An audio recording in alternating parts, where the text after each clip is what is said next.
கும்பல் கூடும் மாலை வேளை. சத்யன் மெதுவாக அந்த ஆளை பின்தொடர்ந்து சென்று கொண்டிருந்தான். அவர் உயரமான நடுத்தர வயதான ஆசாமி. கண்ணாடி ஜன்னல்களுக்கு பின்னால் வைத்திருந்த அழகான சட்டைகளை பார்த்து கொண்டிருந்த கூட்டத்தின் நடுவே அவர் செல்லுகையில் சத்யன் சற்று வேகமாக நடந்து அவர் மேல் உராய்ந்து அவர் பேண்ட் பாக்கெட்டில் வைத்திருந்த பர்ஸை விரல்களின் லாபகத்தால் வெளியே எடுத்தான். சரேல் என்று அவன் கையை இரும்பு பிடியாக பிடித்தது அவர் கை. பர்ஸை பிடுங்கிக் கொண்டார். உன் மாதிரி எத்தனையோ பேர்களை பார்த்திருக்கிறேன். நீ என்னை தொடர்ந்து வரும்போதே எனக்கு தெரியும். முட்டாள், தொழில் தெரியாத பயல் நீ. தன் பையில் இருந்த ஒரு கார்டை எடுத்து அவனிடம் கொடுத்து, உன்னை நான் போலீஸுக்கு புகார் செய்ய போவது இல்லை, இந்த முகவரியில் என்னை வந்து பார் என்று சொல்லிவிட்டு வேகமாக நடந்து ஒரு டாக்ஸியில் ஏறி போய்விட்டார். சத்யன் அதிர்ச்சியிலும் பிரமிப்பிலும் மலைத்து நின்று விட்டான். கையில் அவர் கொடுத்த சீட்டும் இருந்தது. அரை நிமிட நிகழ்ச்சிதான், வேறு ஒருவரும் கவனிக்கவில்லை. அந்த முகவரிக்கு சத்யன் சென்றார். அழகான சிறிய வீடு. நாய் குரைத்தது. மெதுவான தொனியில் மேற்கத்திய இசை ரேடியோவில் கேட்டது.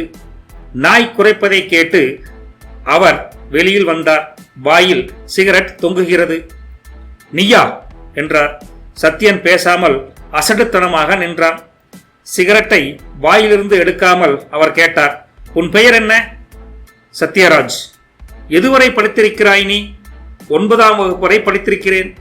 இதற்கு முன் ஏதாவது உருப்படியாக வேலை செய்திருக்கிறாயா? பிட் பாக்கெட் அடிப்பதை தவிர என்றார் அவர். சார், என் அம்மா என் 7வது வயதிலேயே இறந்து போய்விட்டாள். அதற்கு முன்னாலே அப்பாவும் செத்து விட்டார். சரி சரி, உன் கதையை கேட்க நான் வர சொல்லவில்லை, உள்ளே வா என்றார் அவர். தயங்கிக் கொண்டே உள்ளே போனான் அவன். அங்கே உட்கார்ந்திருந்த பெண் இவர்களை கண்டதும் எழுந்து போய்விட்டாள். அவர்கள் இருந்தது ஒரு அழகான அறை. கீழே விரிப்புகள், ரேடியோ, சில சித்திரங்கள், டிஸ்டம்பர் நீளம்.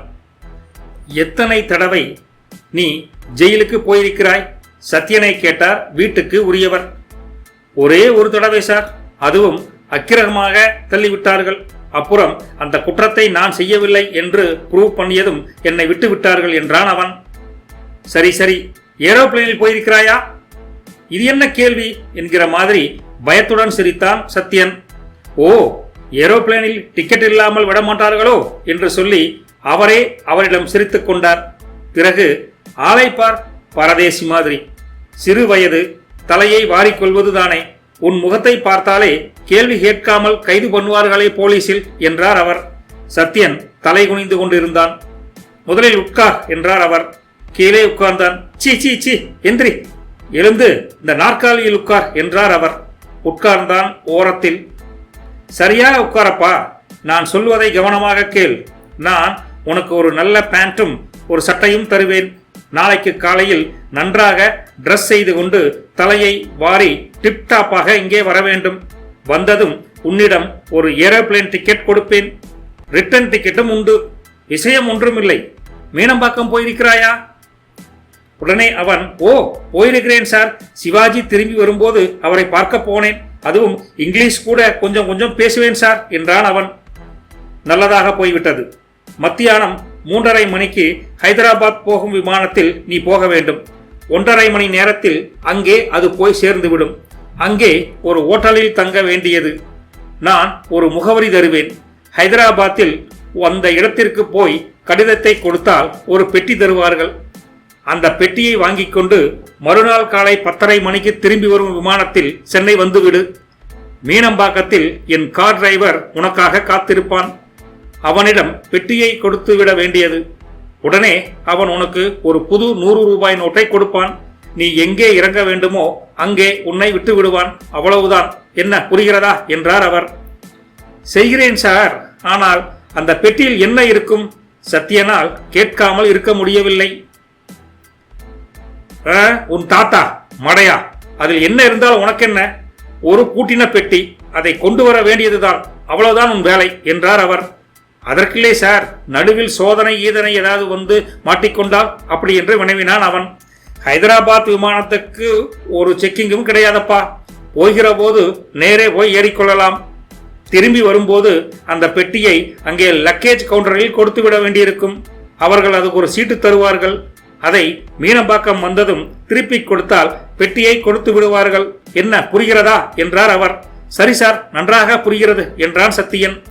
ரொம்ப சுலபமான வேலையப்பா, பயப்பட வேண்டாம். 100 ரூபாய் மிக சுலபமாக கிடைக்கும் உனக்கு. இந்த 100 ரூபாய்க்கு நீ எத்தனை தடவை பிட் பாக்கெட் அடிக்க வேண்டும்? இந்த வேலையை நீ ஒழுங்காக செய்தால் அப்புறம் மாதம் மாதம் உன்னை நான் கவனித்துக் கொள்வேன் என்று சத்தியனுக்கு விளக்கியவர் சற்று இரு என்று ரூமுக்குள் சென்றார். அவர் ரூமுக்குள் சென்றதும் மேஜை மீது வைத்திருந்த ஒரு வெள்ளி கிண்ணங்கள் சத்தியனின் கண்களை உறுத்தின. வெற்றிலை பாக்குக்காக வைத்திருந்த அந்த அழகான கிண்ணங்கள். மின்னல் வேகத்தில் அந்த கிண்ணத்தில் ஒன்றை எடுத்து பைக்குள் போட்டுக்கொண்டான். உள்ளே போனவர் சற்று நேரத்தில் கையில் அழகிய கருப்பு பேண்ட்டும் வெள்ளை சட்டையும் கொண்டு வந்தார். சத்தியனிடம் அவைகளை நீட்டி, இந்தா இவை உனக் என்று பேச்சை முடிக்கும் முன்பே பேச்சை நிறுத்திவிட்டார். இந்த பக்கம் அந்த பக்கம் பார்த்து கொண்டிருந்தவர் திடீரென்று அவன் அருகில் சென்று பளீர் என்று புறங்கையால் அடித்தார். நாக்குக்குள் ரத்தம் புளித்தது சத்தியனுக்கு. நாயே, உன் புத்தியை காட்டுகிறாயே, எடுடா கிண்ணியை என்றார் அவர். பையிலிருந்து அதை எடுத்து கொடுத்து விட்டு அழுதான் சத்தியன். மன்னித்துக் கொள்ளுங்கள் சார், ஏழை சார், நான் தெரியாமல் செய்துவிட்டேன் சார் என்று கெஞ்சென்று கெஞ்சினான். திரும்ப அதே மாதிரி ஓங்கி அடித்தார். அதே நேரம் அவரது பெண்ணும் அந்த கொடூர காட்சியை ரசிக்க ஆஜராகிவிட்டால் அந்த ரூமில். எதிர்த்து அடிக்க வேண்டும் போல் இருந்தது சத்தியனுக்கு. ஆனால் 100 ரூபாய் ஞாபகம் வந்தது. தன் பலமான கைகளை இறுக மூடிக்கொண்டு, மன்னித்துக் கொள்ளுங்கள் சார், மன்னித்துக் கொள்ளுங்கள் சார், நீங்கள் சாதாரண மனிதர் இல்லை, உங்களை ஏமாற்றவே முடியாது. நீங்கள் சொன்னால் ஹைதராபாத் இல்லை, பாகிஸ்தானுக்கு வேண்டுமானால் போகிறேன் சார், என்னை மன்னிச்சுக்கோங்க சார் என்றான் அவன். ஜாக்கிரதை, என்னை ஒரு காலம் ஒருத்தராலும் ஏமாற்ற முடியாது. ஓடு இங்கிருந்து, நாளைக்கு வா, இந்த பேண்ட் சட்டையை போட்டுக்கொண்டு வா என்று அதட்டினார் அவர். உப்பு கரித்த உதட்டை துடைத்துக் கொண்டே சத்யன் கிளம்பினான். மறுநாள் பைஹவுண்ட் விமானத்தில் சலனமற்ற பிரயாணம். நீலப்புடவை அணிந்த ஏர் ஹோஸ்டஸ், வயதான வெள்ளைக்கார தம்பதிகள், அப்புறம் சாக்லேட்.